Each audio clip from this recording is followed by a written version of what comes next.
Nuggets made their annual visit to Motown on Sunday to take on the Pistons. Andre Drummond, Nikola Jokic. You want big men? You miss the big men? We got your big men right here. Throwback.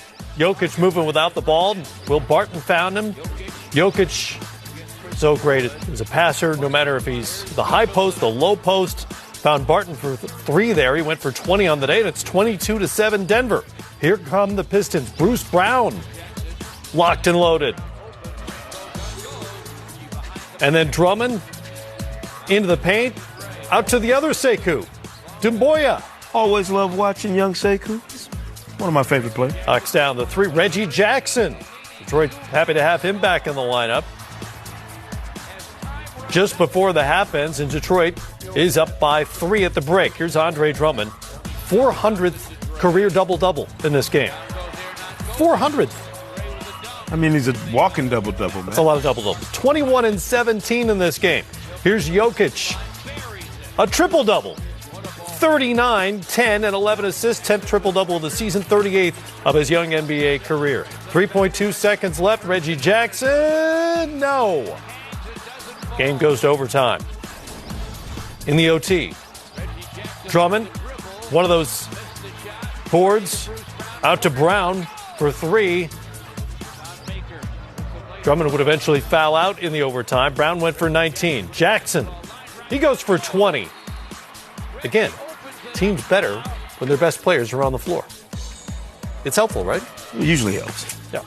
So, Pistons get the win, 128-123. They end their 5-game losing streak. For Jokic, his 5th career 30-point triple-double. Derrick Rose, by the way, played just 13 minutes. He left this game with a groin injury.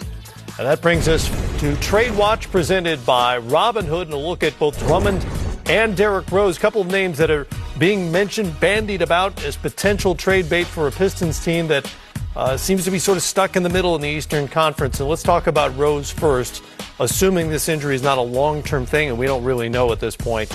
He's got a year left on his deal after this season, playing great for Detroit. I figure there will be a market out there.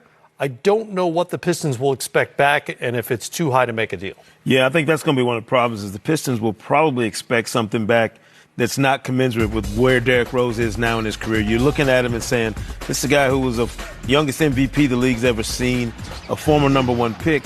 And to me, Matt, trade deadline comes around and teams start valuing guys in ways that they don't even internally. You know, you start saying, well, this is what we need back for this player, when you didn't value him at that level yourself. And I think that's where the disconnect comes when you hear a guy's name mentioned in rumors and when a deal actually does or does not get done.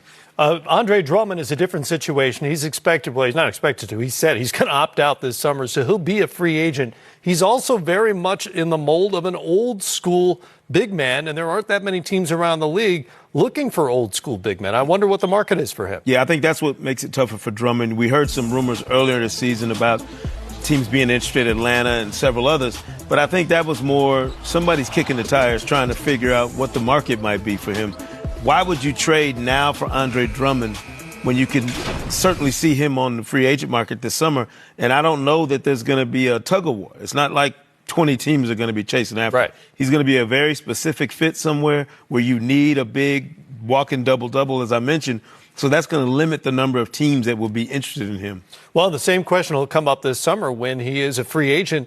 How many teams are going to be really interested in spending a ton of money on an old school big? Yeah, he's one of those big men, too, that has never expanded his game. He hasn't turned into a stretch 5 or whatever you want him to be. And I don't think that's going to be a part of his repertoire, going forward. You have to really value a big man who can go out and get you 20-20s every now and then and dominate the boards. But I would tell you that I don't even know if Andre Drummond has been as dominant in Detroit as his profile suggests he maybe should have been. Trade deadline is coming up on Thursday, so a lot of calls being made around the league. Not a lot of time left to make those decisions on Rose, Drummond, and everybody else who is trade eligible around the league. Tuesday night, TNT delivers again with Zion Williamson and the New Orleans Pelicans on their home floor against the best team in the league. The Bucks get their first look at Zion at 7:30 Eastern Time, followed by the Spurs at Staples to take on the Lakers. Coverage starts here on NBA TV with the warm-up at 6.